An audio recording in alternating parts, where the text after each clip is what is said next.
휴교교회 성도 여러분 안녕하십니까?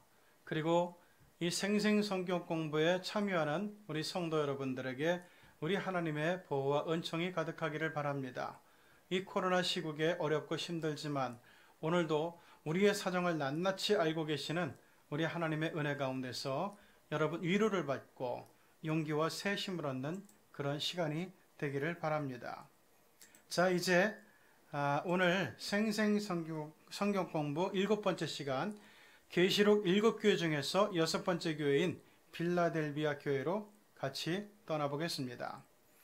자, 우리가 익숙하게 알고 있는 지도가 나오죠. 자, 처음에 에베소스 교회에서 출발을 해서 화살표를 따라가면은 두 번째 스미르나 즉 서머나 교회가 나오고 오늘날 이 지역은 터키의 3대 도시 중에 하나인 이즈미르라고 알려져 있죠. 그 위에 옛날 페르가몬 왕국으로 정말 번영의 꽃을 피웠던 버가모 교회, 그리고 다시 화살표를 따라 내려오면서 티아트리아, 두아디라 교회가 있던 곳이죠. 오늘날 이 지역은 아키사르로 불려지고 있습니다. 자, 그리고 그 다음이 황금의 도시로 유명한 사르디스 4대 교회가 있는 곳이었죠. 그리고 오늘은 이제 필라델피아 지역으로 내려오게 됩니다. 자, 이 빌라델비아 교회는 그 충성스러운 믿음으로 인해서 하나님으로부터 오직 칭찬만 받았던 교회입니다. 계시록 3장 7절부터 13절까지 빌라델비아 교회에 전하는 말씀이 나오는데 8절을 보면은 내가 작은 능력을 가지고도 배반하지 않고 믿음을 지켰도다 라고 아주 우리가 잘 기억하는 말씀이 등장합니다. 어떻게 보면은 우리가 지난주에 배웠던 사대교회와는 정반대 평가를 받은 걸 볼 수 있어요. 사대교회는 계시록 3장 1절에서 네가 살았다는 이름은 가졌는데, 네가 부자라는 이름은 가졌는데 너는 죽은 자야, 너는 헐벗고 죽은 자야 라고 하는 얘기를 들었죠. 자, 사대교회는 돈 많은 부자 도시예요. 그런데 여기서 가장 작고 볼품없는 교회를 세워서 열심 없는 믿음 생활로 하나님 앞에 책망을 받았죠. 자, 그런데 반대로 빌라델비아 교회는 아주 어렵고 가난한 도시예요. 그런 환경 속에서도 신실하고 충성된 믿음으로 아주 웅장한 교회를 봉헌해서 영광을 돌리고 칭찬을 받았습니다. 자, 여러분 보시는 그림이 현재 빌라델비아의 전경입니다. 지금 빌라델비아 하면 우리가 몰라요. 찾아갈 수가 없어요. 현재는 이곳이 알라스히르라고 하는 이름으로 불려지고 있습니다. 작은 소읍 정도의 규모로 지금 남아 있어요. 그러니까 고대 빌라델비아 이 지역은 루디아 지방의 중앙고원 비옥한 평야지대에 있던 도시입니다. 서쪽으로는 지난번에 배웠던 버가모와 사대를 이어주고 있고요. 굉장히 잘 사는 지역이죠. 그리고 동쪽으로는 라오디게아와 히에라볼리, 그리고 그 아래 골로세 지역을 이어주는 교통의 요지 중심지였습니다. 이 페르가몬 버가모의 왕이었던 아탈루스 2세는 스스로를 필라델푸스 형제사랑이라는 이름으로 불려지기를 좋아했어요.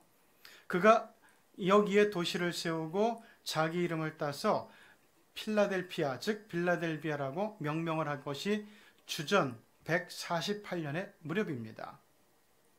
자, 이 빌라델비아는 서방의 헬레니즘 문화를 동방의 오지까지 전파해주는 아주 중요한 역할을 해주던 도시였습니다. 오늘날 알라세이르는 가이드북에도 나와 있지 않고 심지어는 터키 지도에도 잘 표시가 안 된 변방의 작은 마을에 불과합니다. 이는 이곳을 찾는 외국인 관광객들도 거의 없다는 말이죠. 그래서 지도에, 터키 지도에 잘 소개가 안 돼 있습니다. 실제로 보면 옛날의 유적도 거의 없다는 것을 알게 돼요. 자, 그런데 지금도 이런데 옛날에는 얼마나 작고 볼품없는 도시였겠습니까? 그럼에도 불구하고 내가 적은 능력을 가지고도 이런 큰일을 했구나 하면서 하나님께서 이 빌라델비아 교인들을 칭찬해 주셨다는 얘기예요. 오늘날 빌라델비아 교회의 유적을 찾아가면 이런 모습을 보게 됩니다.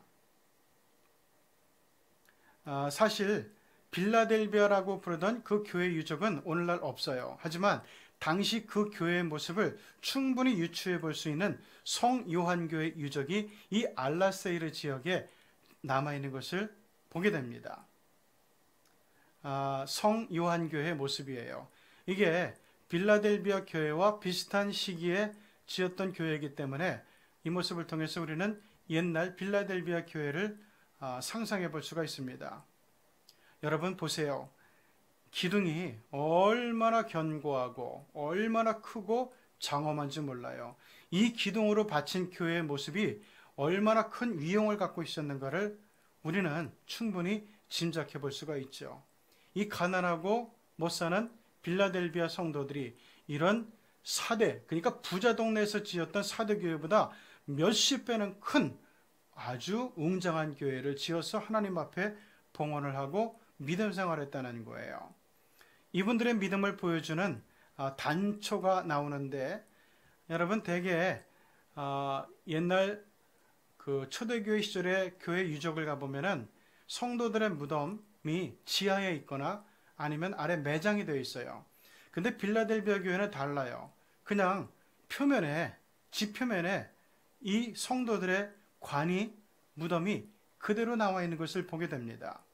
여기도 보이죠? 이 정원에 옛날 초대교회 성도들의 무덤, 즉 관이, 석관이 그대로 노출되어 있어요. 거기는 이유가 있습니다. 자, 지하가 아닌 지상에 놓인 이 옛 성도들의 관은 이제 그들이 사모하고 기다리는 다가올 종말의 날에 가장 빨리 부활해서 하나님 품에 안기기를 사모하던 빌라델비아 성도들의 믿음의 뜨거운 열정을 우리에게 웅변해 주고 있는 겁니다. 그래서 이런 믿음을 가졌기 때문에 내가 작은 능력을 가지고도 나를 배반하지 않고 믿음을 지켰구나 하고 칭찬을 받게 되었던 거죠. 별로 크지도 않고 잘 살지도 못하고 자랑할 것도 거의 없는 가난한 도시에서 든든하고 육중한 믿음의 기둥을 세우고 교회를 세우고 신앙생활했던 빌라델비아 교회 성도들을 향해서 하나님은 책망한 하나도 없이 칭찬만 하셨어요. 그래서 빌라델비아 교회들이 하나님의 칭찬을 받으면서 사도 요한이 반모섬에서 보낸 이 편지를 받으면서 어떤 생각을 했을까요? 아마 이렇게 생각했을 거예요. 야, 세상에서는 아무도 안 날아주던 초라한 우리 하나님은 다 지켜보고 계셨구나. 관심을 두고 계셨구나. 우리야말로 언제나 하나님의 관심과 사랑 안에 있었구나. 이러면서 하나님의 인정을 받으면서 느끼는 감동과 은혜가 얼마나 충만했을까 하는 사실을 생각해 볼 수 있겠죠. 갈라디아서 6장 9절은 얘기합니다. 우리가 선을 행하되 낙심하지 말지니 포기하지 아니하면 때가 이름에 거두리라. 여기서 행하는 선은 우리가 착한 일이라는 개념보다는 우리가 하나님 앞에 의롭게 믿음 생활하는 것을 의미해요. 이렇게 세상에 흔들리지 않고 하나님만 바라보고 의롭게 믿음 생활을 잘하게 될 때 때가 이름에 너희들이 반드시 열매를 거둘 거라고 하나님은 말씀하고 있어요. 자, 우리가 복음서를 보면은 두 렙돈밖에 없던 과부의 이야기가 나오죠. 그런데 이 과부가 온전하게 그 과부가 두 렙돈을 하나님 앞에 헌금했고, 야, 저 과부가 최고로 헌금을 많이 했다라는 이야기를 예수님으로부터 들었죠. 자, 이것은 과부의 사정을 누구보다도 잘 알고서 그녀의 신앙까지 꿰뚫어 보시던 분이 바로 우리가 믿는 하나님이라는 사실을 알려주고 있습니다. 지금 여러분의 어려운 사정, 어려운 형편, 이것이 놀라운 은혜와 축복으로 변하는 길이 바로 여기에 있는 겁니다. 빌라델비아 교회처럼 적은 능력이라도, 나의 보잘것없는 능력이라도 하나님을 위해서 사용하기로 결단하게 될 때 우리의 어려운 사정과 형편이 놀라운 은혜와 축복으로 변할 수가 있다는 겁니다. 빌라델비아 교회의 모습을 다시 한번 보죠. 원래 4개의 기둥이 남아 있었는데 오늘날 1개의 기둥은 없어요. 아마 사람들이 집을 짓기 위해서 여기 있는 벽돌들을 다 빼간 것 같아요. 자, 그런데 여러분, 빌라델비아 교회에 주어진 은혜는 지금도 계속되고 있어요. 아까 관광지가 하나도 없다고, 유적이 하나도 없는 도시라 그랬죠. 그런데 이 마을에 교회를 보러 세계에서 몰려오는 기독교인 관광객들이 있어요. 많이 오진 않지만 그래도 꾸준히 찾아오고 있어요. 바로 이 기독교인들 때문에 지금 여기 빌라델비아 알라세이르는 이슬람교를 믿는 곳이지만은 여기에 시 당국은 앞장서서 옛 교회 유적을 잘 보존해주고 있어요. 비록 기둥만 남아있지만은 그런데 이 빌라델비아 교회의 위상은 절대로 초라하지 않아요. 굉장히 존중을 받고 있습니다. 여러분 보세요. 이렇게 관광객들이 많이 오질 않아요. 지금 여기 보이는 관광객들이 바로 우리 교인들의 모습이거든요. 이렇게 우리가 와서 충분히 볼 수 있을 만큼 소수의 관광객들이 그리스도인들이 찾아오는데 그런데 계속해서 꾸준히 찾아주고 있다는 거예요. 그리고 이분들 때문에 하나님의 교회를 이슬람 시 당국이 애를 써서 보존을 잘 해주고 있다는 겁니다. 크고 능력 있고 힘 있고 부유하지는 않아도 그래도 우리 주님을 향한 뜨거운 신앙만 갖고 있다면 하나님은 언제든지 나를 기억하고 인정하시면서 영원토록 내 편이 되어 주신다는 그 사실을 고대 빌라델비아 교회는 오늘날 우리에게 분명히 증거해 주고 있는 겁니다. 자, 이렇게 해서 우리 생생성경 공부 계시록 7교회 중에서 6번째인 빌라델비아 교회의 공부를 간단하게 마쳤습니다. 이제 연구 과제가 남아 있습니다. 자, 첫 번째는 이 빌라델비아 교회의 장점은 무엇이냐는 거예요. 쉽게 대답할 수 있겠죠? 두 번째는 빌라델비아 교회의 이야기는 나에게 어떤 위로를 주느냐. 빌라델비아 교회의 어렵고 힘들고 가난했던 형편과 사정을 생각하면은 나와 매치해서 나름의 위로와 또한 용기를 얻을 수 있겠죠? 세 번째는 빌라델비아 교회의 은혜를 보면서 나는 어떤 결심을 했는가 하는 거예요. 자, 오늘 여기에 대한 답을 적어서 여러분 늘 하던 대로 저의 카톡이나 이메일로 답을 보내주시면 감사하겠습니다. 자, 이제 오늘 빌라델비아 교회 공부를 마치고 다음 주에는 7교회 중에 마지막인 라오디게아 교회에 대해서 알아보려고 합니다.